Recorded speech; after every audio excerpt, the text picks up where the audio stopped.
Outdoor adventure won't wait for engine problems. Things like hard starts, rough performance, and lost fuel economy are often caused by fuel gum and varnish buildup. Seafoam can help your engine run better and last longer. Simply pour a can in your gas tank. Hunters and anglers rely on Seafoam to keep their engines running the way it should the entire season. Pick up a can of Seafoam today at your local auto parts store or visit seafoamworks.com to learn more. There's nothing like snook hook sets at dawn or catching a tarpon in the moonlight. Find your next fishing trip made easy on fishingbooker.com and experience the magic of the Sunshine State or any other destination on your fishing bucket list. Book a blue water adventure in search of sailfish or go snapper fishing with the kids. With over 6,000 captains and trips to choose from, planning your next one just got a whole lot easier. Download the Fishing Booker app on the Google Play or App Store or visit them online at fishingbooker.com to book your trip today.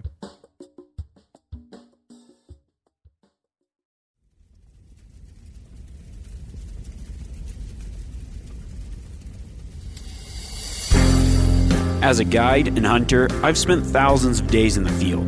This show is about translating my hard-won experiences into tips and tactics that'll get you closer to your ultimate goal, success in the field.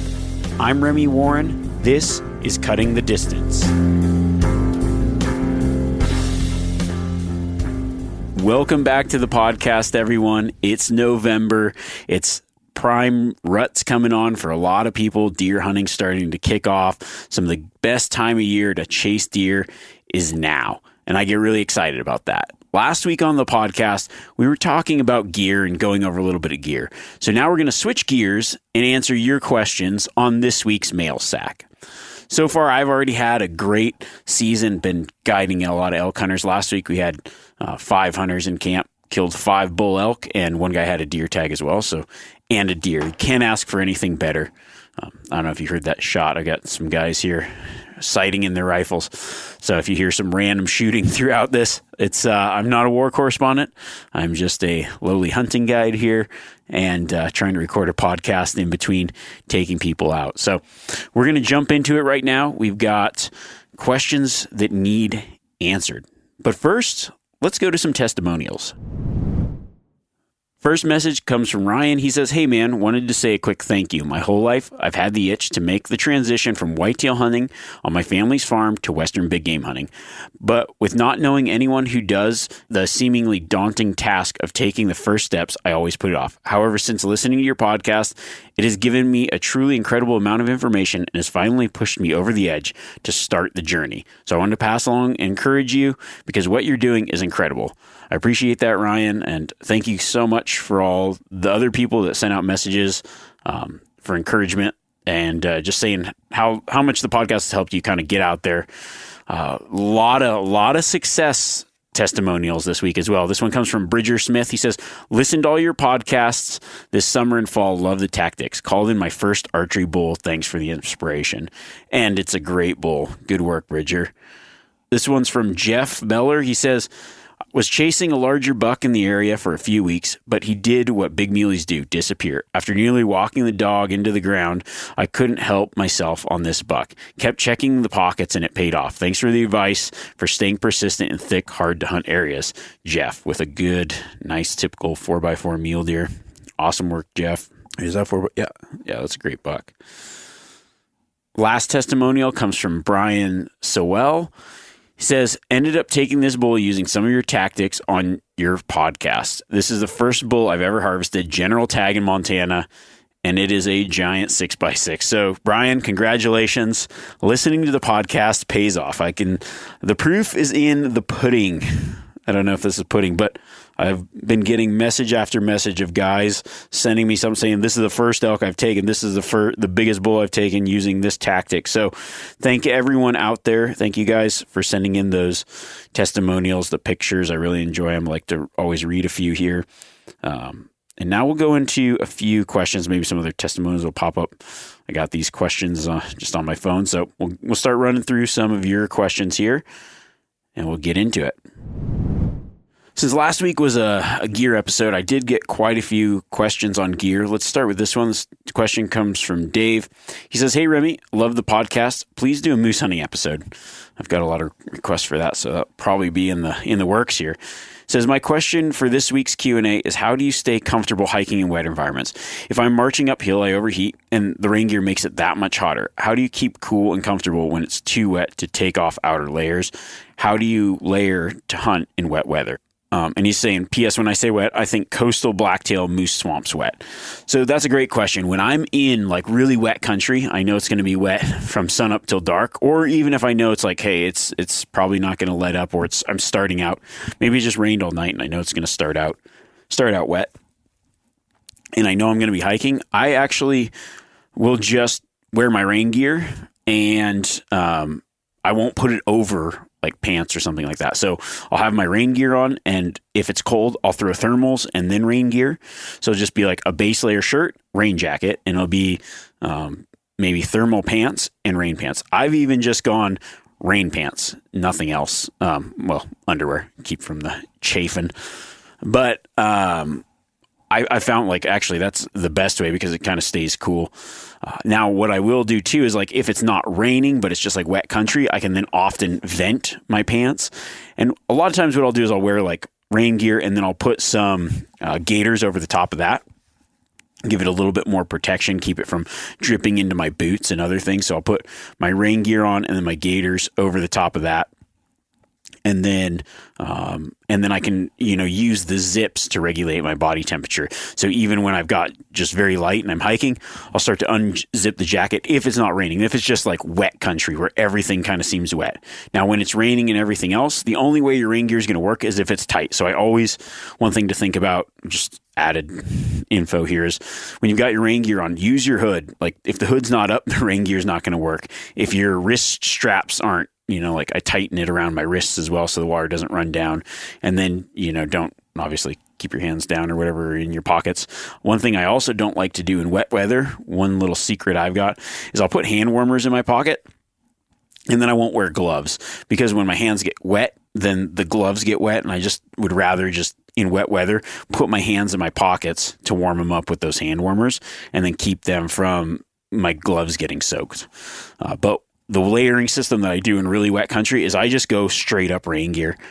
It's waterproof, it's breathable, and the breathing works a lot better when you don't have two layers on underneath it. So I just go base layer or light layer underneath or no layer underneath and then rain gear. And if I get cold, I just start moving.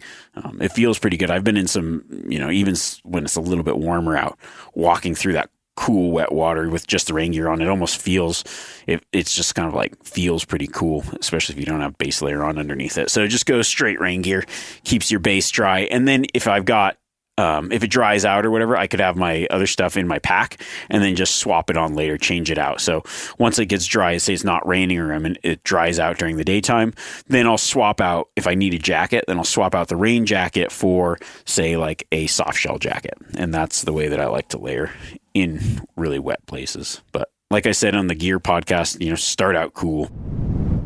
This is a good one. This one comes from Ricardo. He says, "Hello, Remy. I just listened to your latest podcast about rule number 1. Don't leave anything on the ground." And I laughed hysterically. I'm currently driving to the bow shop because I left my bow on the ground and ran over my bow with my truck. That tip hit my soul. Have a great day. Thanks. That's very unfortunate. I have once run over a spotting scope and I feel the pain, man. And it was on a Coos deer hunt a long way away from anywhere. And I actually, the spotting scope still operated, but the tripod was destroyed. So, and that still wouldn't hit as hard as a bow. So, man, bummer, but also a testimonial of don't leave stuff on the ground. Rule number 1. All right, this next question says, "Hey, Remy, love the content. When's that elk video coming out on the Biggin? Anyway, I was going to take my little brother-in-law on a mule deer hunt. I have a 223 he can use with 64 grain soft tips. Would that be reasonable to shoot one within 100 yards? If so, what shot would you take? High shoulder or just the sweet vital shot?" That's a great question. So the first part, the big elk video, is actually Good Timing, is actually out today. So you can go over to, you can find it go on my Instagram page. I've got a link to it there, or the Made with Meat YouTube channel. It'll be there. And then I will also on my YouTube channel put it on a playlist. So if you follow my YouTube channel, you can go there and it'll make it easy to find in a playlist there. My largest bull got the video edit done. It's ready. And I think it turned out pretty dang sweet. So hopefully everyone goes over there and checks that out. Okay. So now on to hunting with the 223. 64 grain bullet, soft tip. I'm a big proponent of not overgunning people that are especially smaller. So he says here, your little brother-in-law, the 223, yes, you can absolutely kill a mule deer with a 223. How do I know? Because in New Zealand, I have shot red deer, which are about the size of elk, with 223s. We actually used to meat shoot with them as well, like shooting commercial meat shooting. But on that, we would do all headshots. However, I have seen like taking kids or whatever and taking some pretty large animals with 222s, 223. So, yeah, absolutely possible. I would definitely probably say stay away from the shoulder because I've found animals that we've taken later on with small caliber bullets in the shoulder. So I would just go with the Sweet Vital shot. A good bonded type bullet would be best. I would say there is a lot of in 223 you can get some really like more frangible rounds. I would definitely get a more hunting built round for it. And that just kind of think about that when you're looking at it. There is a difference in the price of the box. But yep, a good soft point would probably work fine. Just something that it depends where you're at, but if you can use a bonded soft point or something like that, get one that's designed for hunting, and it'll absolutely be plenty of gun, and you won't overgun your brother-in-law. So I think that's a great option, and go for it. This question says, "Hey Remy, in regards to late season spot and stock mule deer hunting, what do you do when the bucks spend very little time in one spot? Typically either chasing a doe that's hot or on a doe's scent trail, particularly in those spots where the stalk can be long and arduous." Tim from BC. That's a great question. So many of the places you're hunting, if you can hunt that late rut season, especially when it comes to pre-rut, bucks are cruising, and you might see a buck 3-4 miles away and he's just moving. He's on that trail, or like you say, he gets into a zone where he gets a hot doe and it's cruise city. In those kind of scenarios, it can be really hard to get on the deer that you're trying to watch. So I do a couple different things. I mean, one thing is you can keep watching and see where he goes, or you can say, okay, how can I cut this deer off and get into that particular zone? There is kind of this thought of you might not catch that buck that you see. And so what I would like to do is, like, if I'm seeing a lot of cruising bucks, I almost would put myself into a position where they tend to be cruising through more often than not. You'll notice like there might be a place in the mountain where you're looking and watching over and you can see all this country, which is really good for spotting, but it's not good for putting yourself into a position for that stalk. Now, I tend to prefer to cover more country with my eyes, so I'd probably pick that spot where, hey, I'm watching cruising deer, but I'm going to pick that spot with the hopes that I'm catching that deer that will stop. I had a similar experience with this just a couple days ago. Spotted a good buck. I was like, he's cruising. But then I looked over and saw a pocket of does. So I just watched. I was like, all right, I'm just going to go. I actually didn't have a tag. I was just scouting for clients. But I was like, all right, if I had a tag, I would just go to that pocket and see what happened.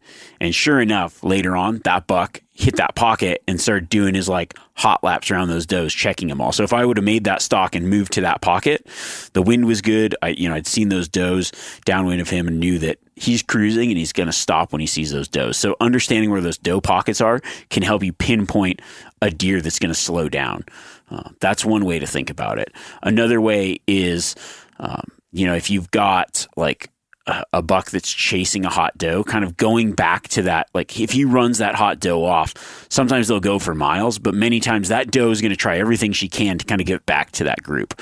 And so kind of getting back once again, kind of stalking the does and then using that as the magnet to attract the bucks might be your best bet.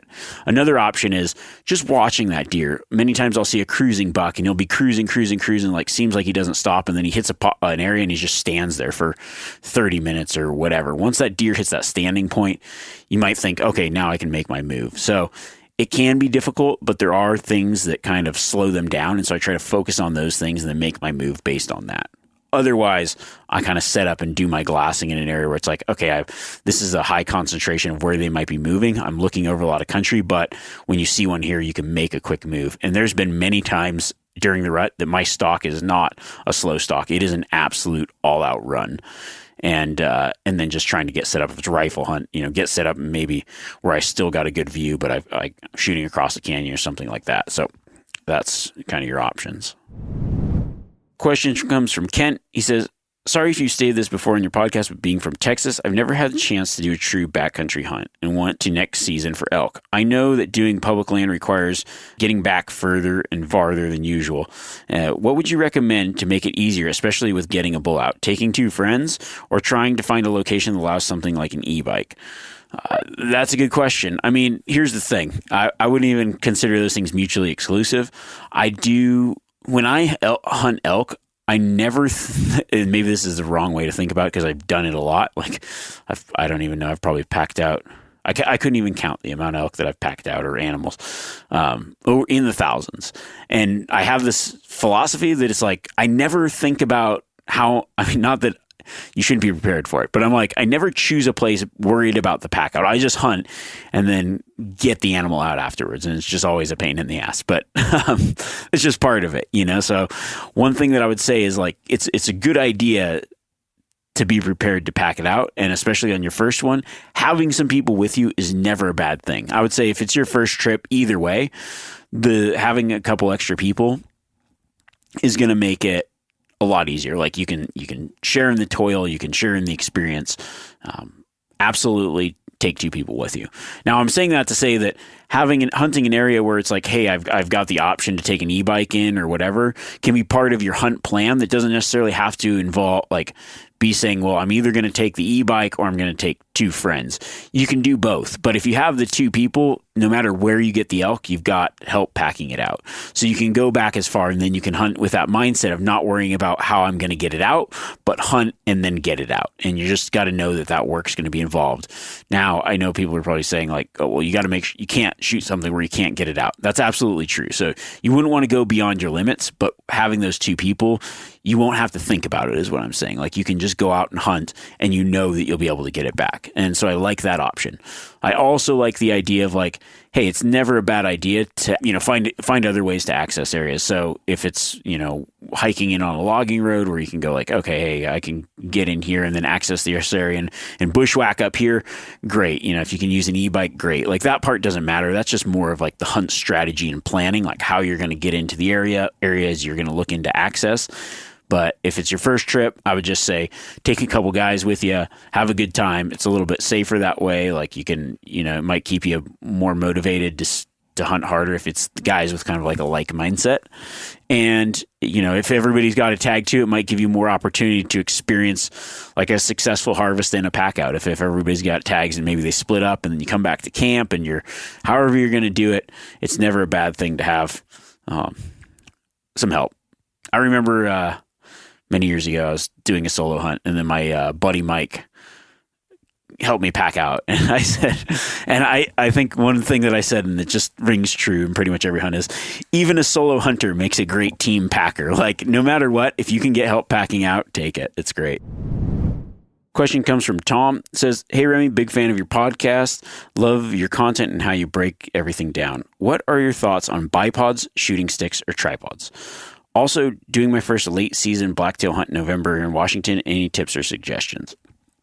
So the first part, I think all 3 have their place in some way or another. When it comes to shooting, I always like to be field ready. And I think field ready involves being able to get steady on whatever's around.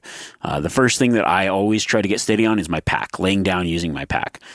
If you have a bipod, that works great. You just need to be, no matter which one you use, practice with them all. If it's going to be something that you're going to hunt with, practice with it. And not necessarily just saying like practice shooting with it at the range. That's kind of, I mean, that's just like part of it, but I would say that's the smallest part. I would much rather prefer to see people like getting out, hiking around with whatever they're going to use. And then you don't even have to shoot. Maybe it's dry fire practice where you just get set up and pick something like, okay, I gotta get on that fast and see which one works for you. In a lot of situations, bipods are very difficult to get steady with unless it's the right situation. I would say out of all of them, I throw a bipod on many times. And when you use a bipod and have the right setup, it's probably the most steady thing you can get. Now, if you have shooting sticks, it can get you a little bit higher up so you can get above some of the brush and grass. It's not going to be as steady as being proned out on your pack or on the bipod. But shooting sticks kind of give you that upper hand of still being steady while maybe being more advantageous to different, say, hunting scenarios. I like, as opposed to shooting sticks, I actually use my trekking poles. I talked about this in the last one, but use those trekking poles as a shooting sticks. That works really well. Or just, I mean, I do have a pair of shooting sticks that I bring along as well. And then tripods. Yeah, it's like getting steady on anything you've got. So if you already got a tripod there, practice getting steady on it. The way that I use a tripod, I'll extend the legs, put the like spotting scope down, and then set the gun in that kind of arm between the spotting scope and the tripod. The worst part about the tripod is it's not super adjustable. So I would say between all three of those, the one, if I was to carry one, I would say carry shooting sticks because I can find ways to get steady with without the other two by using my pack or using the tripod that I have. But shooting sticks kind of give you that kind of in between that's a lot faster movement. So that's what I think on that. When it comes to late season blacktail tips, I guess it depends if you're hunting more of that jungle type country, temperate rainforest type stuff, or if you're hunting, more open stuff. But late season is kind of like, it's very similar to mule deer, and I will also say very similar to whitetails. Blacktails are kind of that perfect in between where they have those smaller home ranges, so you can pattern them. You can use wading tactics like tree stands and other things on trails in that thick country.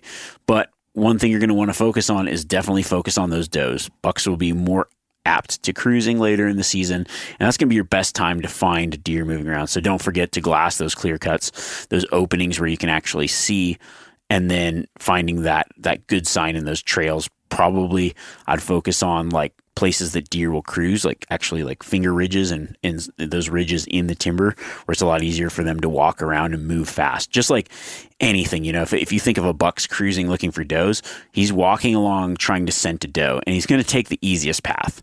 There's times where they might be in that thicker stuff, but if they're moving around, find those trails that are easy to move on, where it's like, hey, this is a natural way that I would move. And then where it's like they can cover a lot of country and be moving for does, and then kind of still hunt, do whatever your tactic of hunting is, bush stalking, sitting, waiting, whatever, based on those areas where they're going to be moving more often.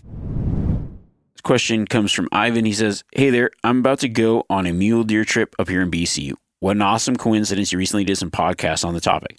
I'm wondering if you have any recommendations on calls to use. Thanks.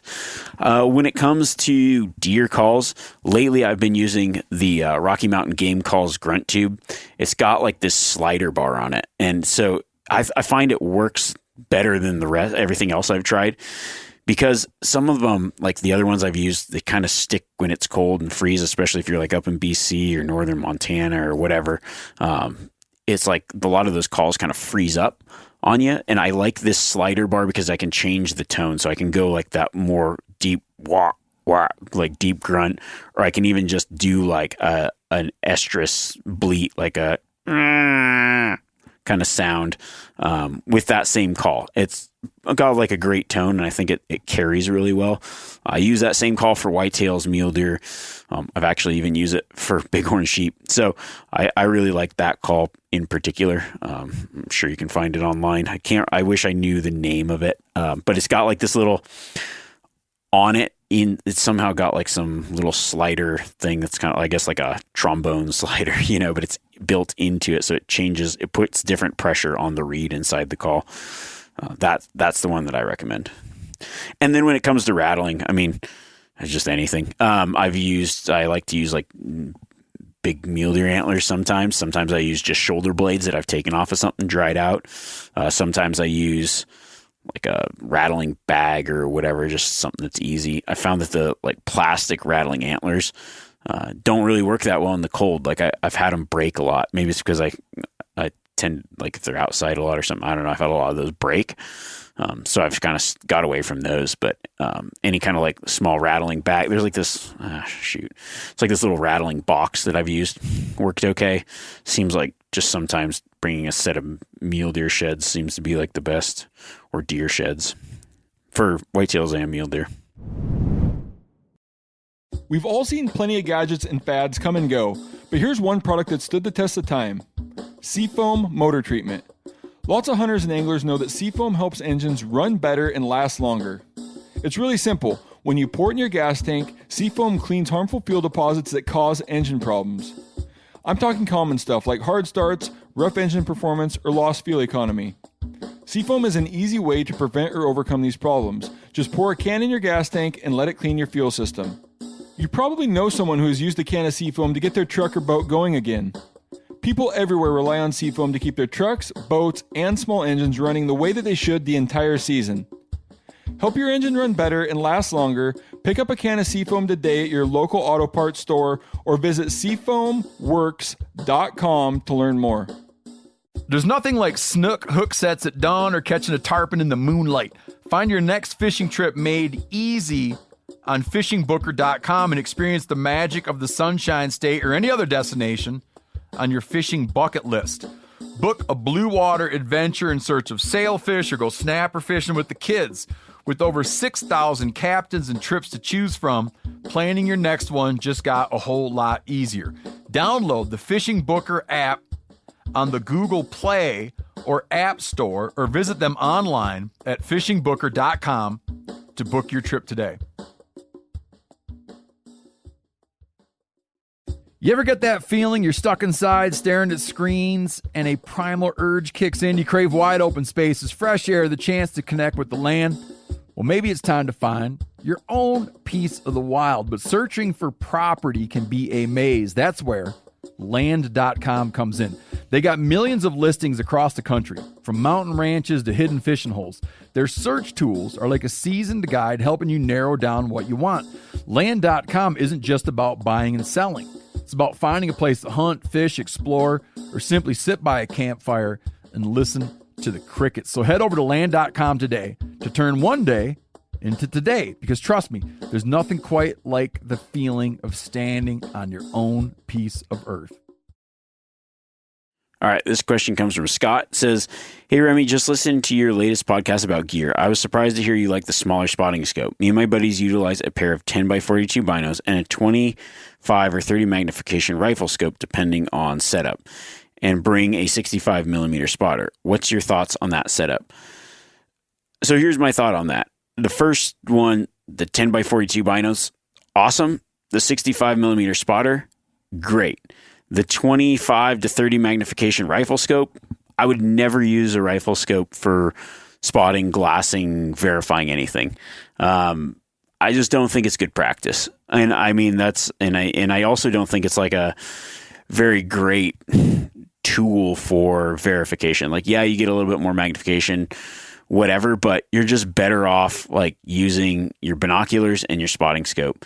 I have been in the field and like had people like walked up on people that don't even have binoculars and they just use their rifle scope to verify something. That's absolutely unacceptable. I mean, I'm not saying that that's what you're doing. Maybe you're like, oh, it's a deer and maybe it's something you can legally shoot at, but I am so anal about gun safety that gun, whether unloaded, whether the bolt's out, whether it's anything, should never be pointed at anything that you don't intend to shoot at any time, ever. And so like there's been times where I've been walking down the trail, someone sees movement and they've got their gun pointed at me. And I'm like, that freaks me out. And I get pretty pissed off and I let them know about it. I've seen people glassing other people with rifles across the ridge, or glassing, like using rifles to look at things. And it's like, that should never be a way that you do anything ever. And I think that just bears repeating of like, I mean, whether that's how you use it or not, doesn't really matter. I just think it like is something good to talk about, that we have rifle scopes for shooting the gun. And that's what it should be for. We have binoculars for glassing and finding animals, and we have a spotting scope to zoom in and verify. So if you got the spotting scope, just use that and just use the binoculars. Now, I would much rather carry the weight of a large spotting scope than plan on using a rifle scope to check something. So that's my thought on that. I think the binoculars are great. I think the spotting scope's good. And it's also, having that spotting scope for a little bit extra verification is awesome. Now, if it's something you're lining up to shoot and you're like, oh, there's a good buck, I've got a tag for it, I might want to shoot it, and you're using the rifle scope to check it out, see if you get ready, get your shot, whatever, that's all cool. But never use I never think of using a scope as a more verification on something, because we have better tools for that. This question says, hey, Remy, big fan of your work/podcast. I like your transparency and drive. I've been hunting Coues whitetail in Arizona for about 10 years. I've got 3 smaller ones, but can't get over the hump and kill a nice wall hanger. I'm not even archery hunting, just can't find the big bucks. I hunt October, which is not the most ideal time. No rut / can be hot. I hunted harder last week than I ever have, tried to find isolated areas of food, water, shelter, then glass, and make stealthy approaches into high probability areas by incorporating wind, sound, sight. Not sure what I'm doing wrong. I use 12x50 Vipers. Is the binoc too cheap to hunt effectively? I spot deer at 1,000 yards, but couldn't tell if they were bucks. Granted, I'm sure if it was a monster buck, I probably would have noticed. Anyways, I'm not a pure trophy hunter. I just like the meat, but at some point would really like to get on a big public land Coues. Thanks for your time, Danny. That's a great question. I do love hunting the Coues bucks, and I will say this. So we were just actually talking about spotting scopes. On a Coues deer hunt, that's a hunt that I take a good spotting scope on. I glass with it. I use it for verification. Seeing those deer at 1,000 yards, you got to be able to zoom in tight, because during that October season, those bucks are not moving. And what you see, sometimes you got to be able to get really tight in that cover, in that where they're hanging out in those holes that they live in, and really, really pick it apart inch by inch, because I've seen the best bucks I see that time of year. It's really, really picking the country apart and being able to zoom in and say, okay, that's what I'm looking for. That's a good buck. Sometimes even just zooming in on something that might not be a good buck, and you'll find a good buck. Now, I will also say, in full transparency, if you want to kill a big Coues deer during that October timeframe, but you're only, I guess, quote unquote, looking for them in October, then you're doing yourself an injustice. The way that you would kill a big Coues deer is by putting in more time outside of that hardest time to find them. So if you're I mean that to say that to kill a big Coues deer buck, it's going to take more time outside of that October time, so you can pinpoint where that big buck's living. And then when it's October and they're in their holes, that buck's home range. I would say that, starting out, going out in January, it's going to be you're going to have to put in a lot of time outside of the season when you're hunting. January would be when I'd start, and I would go during the rut when the deer are out and they're cruising, and whether you're archery hunting or not, say, okay, there's a big buck here. Then I would continue that on through the summer when they're in that velvet phase. It's hot, but you're going to be able to pick them out and figure out, okay, here's where that buck's living. And then before they kind of in that September phase as well. So it's going to be kind of a year-round endeavor where you go out, you understand okay, this area has a high population of big bucks. I see them here. They're rutting, as long as it's not an area where they're transitional, moving from a big high mountain down to the low stuff during the rut. Say okay, here's the area that these bucks are in. I know that there's a big buck there, because you got to be in an area where big bucks live to shoot a big buck. Start number one. So you're going to find them when it's the easiest time to find them. January. Then you're going to go back and try to pinpoint that deer, because what Coues deer do is they actually have a fairly small home range. You might even find that buck in September, when he's out more, you just find that buck and you're okay, he likes to bed here, he likes to bed there, he likes this kind of canyon. Sweet. And then when that October time comes, when it's the hardest to find these bucks, when there's a lot of people out, when they're pressured, you can go and you can really just get in that spotting scope, get in those binos and just pick it apart, because that you're spending your time looking in an area where that buck probably is, and you can really focus in on that that thick cover kind of stuff. And then you can, hopefully pull out that buck that you've already located and know, like, this is where he's at. This is his zone. Now I just got to find him. And I would say that that's going to be the way that you're going to be most successful taking a big Coues deer during that time of year. And the same goes for, really anything. Big mule deer can be like that as long as they aren't super transitional. If it's more of like a buck that has a home range and they're, they don't cruise a big distance. But Coues deer, they've got, like, I would say a mile radius, maybe 2 mile radius that they like, and that's their zone. And so if you can pick them out in the summer and then kind of learn that buck's zone, even year after year, you're going to just start rolling into big buck after big buck by just knowing that area so well and knowing where those deer are before the season starts. This question I actually really like because it hits home for me. I'll tell a little story here in a second, but it comes from Nick. He says, "Hey, Remy, had a mountain lion take a deer just yards from the house. They have been getting too bold over the past decade, but especially in the last couple of years. As you are well aware, options for hunting lions in Oregon are limited, but most of our lion trail cam photos are in daylight, and we usually get one on camera within 6 to 8 weeks. I hear that lions in this area run circuits that can take roughly 2 to 6 weeks. I've never hunted lions, and I'm intimidated by the idea that they might only be coming through once every 2 to 6 weeks. What tips do you have for lion hunting when focused on one location? The cameras help a bit and add a few pieces to the puzzle, but are not enough alone to pattern them. Are there some rules of thumb for patterning lions? Love the show. Sincerely, some dude from a brush patch in Western Oregon." That's a great question, and I say that's a great question because just last night I had a lion kill a buck whitetail, like essentially, I don't know, 10 feet from my cabin. I woke up and I was like, I heard, I'm like, geez, what's going on? And a cat killed a deer right behind me there. It's not the first encounter or first time I've had cats doing the same thing. We can chase them with dogs, but not this time of year. I've had a lot of deer killed just, within a spitting distance of where I sleep. So, I think that one of the things that I've found, one weird thing that I've found is like they tend to be more concentrated in the wintertime. Like they've got that smaller range, especially if it's really hard to decide what those cats are doing where you're at, not knowing enough about the area. So I don't know how big the property is that you've got access to hunt, if it's just like a small neighborhood plot, or if it's like, you've got public land and then it comes in your private and they're just killing the deer because they're concentrating in like your yard. That's kind of what happens for me. So it's got a big area where they roam, but sometimes the deer concentrate here, but also got some really thick stuff. I tend to find that the cats seem to be like clustered up in some of this stuff certain times a year. They do move through, but it's also crazy how tight they'll hold sometimes.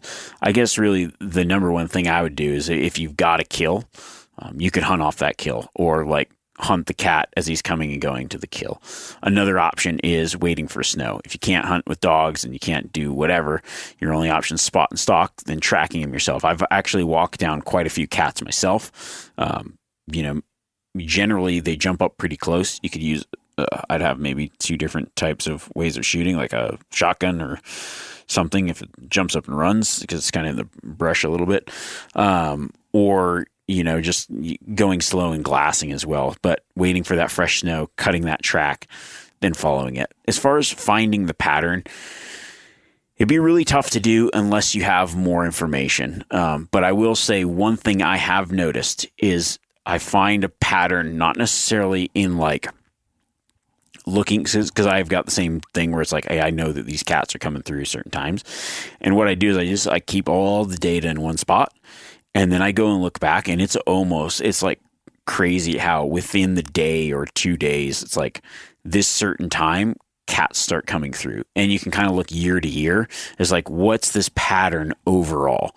And sometimes you got to kind of just step back and say, when you're trying to pattern certain animals that seem kind of unpatternable, where they've got these really big circuits, saying like, okay, well, how often is this cat coming through? But like, look at it from year to year. Is it coming through like, and then start to piece together, like look over historical data of what was the moon doing then? What was the weather doing then? Was it a dry year? Was it a wet year? Was it a year where it's like, hey, maybe it's a really dry year, the deer, higher concentrations of deer on your property, and they're coming through kind of when there's no moon, or they're coming through when it's a full moon, kind of deciding those kind of things and looking at those patterns and trying to decipher, okay, well, when are these cats moving through, and when's going to be my best opportunity to try to pinpoint where they're at and when to hunt.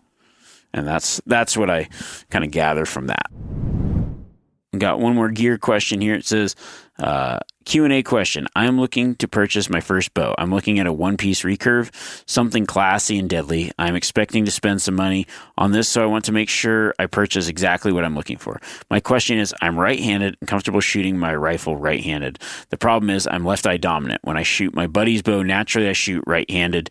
Should I buy a bow left-handed to cater to my dominant eye and learn to overcome the awkwardness, or should I buy a right-handed bow and shoot with my less dominant eye? I'd really love your input on this. Big dilemma for me right now. Thanks, Remy. Keep crushing. Eric, that's a great question, Eric. I've got it. If you go through a lot of the Q&As, I think I've answered this question in one form or another many times, but it bears repeating. I would get the one left eye dominant. I would shoot the bow left-handed, especially if you haven't really started. I think for a couple of reasons. I mean, when I talk about like bow shooting, you're shooting for your eye dominance.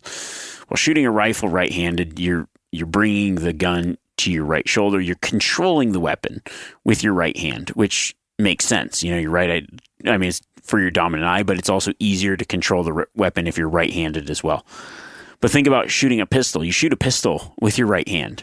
Well, why would it not be more easier?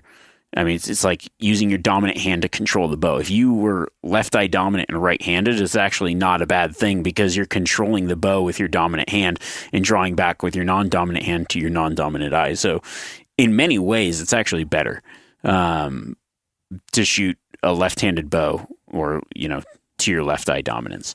Now, if you're already kind of accustomed to shooting a bow the other way, it could be very difficult to train yourself, in which case I don't really know the answer, but you're going to be a lot better shot, especially with a traditional bow, if you can shoot to your dominant eye. So I would say that. And then as far as gear goes on like a solid recurve, I definitely look into.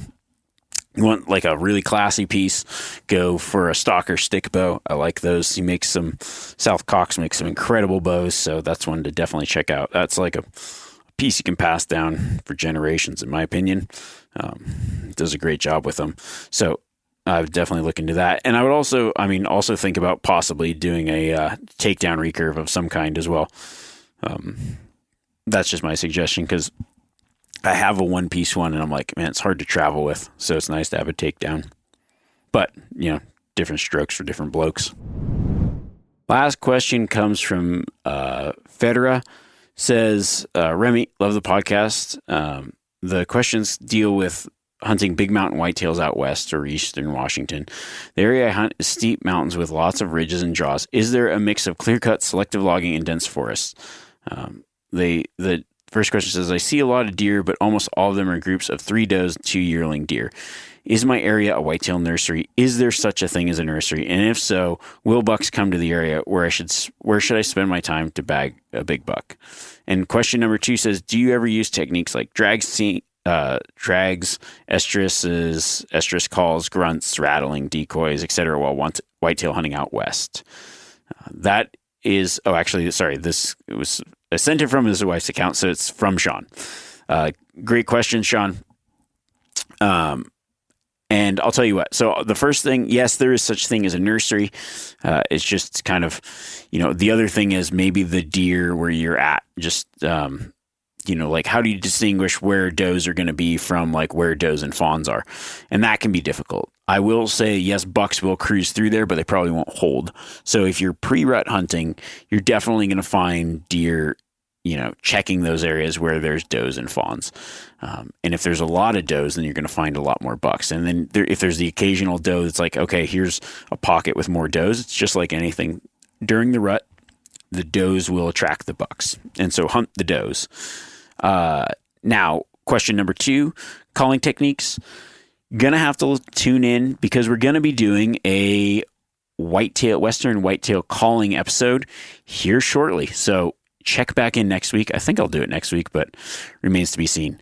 So for the answer to question part number 2, if you want to know some Western whitetail calling tactics, you are going to have to continue to listen to the podcast. Appreciate everybody tuning in. That concludes our mail sack for the week. Thank you guys so much for sending in your questions. I appreciate every question out there. I hope that answered it, and maybe somebody else had that same question. So thank you guys for, stepping up, being the ones that raise your hand in class and say, hey, I got a question on this, because it probably helped everybody else. So I appreciate you guys. Thank you so much for listening, tuning in. Stay tuned, because coming up for the rest of the month, we've got some late season tactics. Like I said, maybe some whitetail calling and rut stuff. Whitetail, there is a lot of whitetail deer hunting still out west, and maybe some tactics you could take back home to wherever you live when it comes to calling deer. So we'll stay tuned for that, and best of luck, everyone. Keep the questions coming, and how are we going to end this one? Just get out and hunt. Just get out and hunt.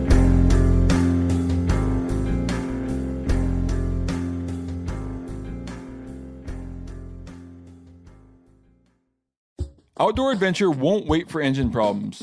Things like hard starts, rough performance, and lost fuel economy are often caused by fuel gum and varnish buildup. Seafoam can help your engine run better and last longer. Simply pour a can in your gas tank. Hunters and anglers rely on Seafoam to keep their engines running the way it should the entire season.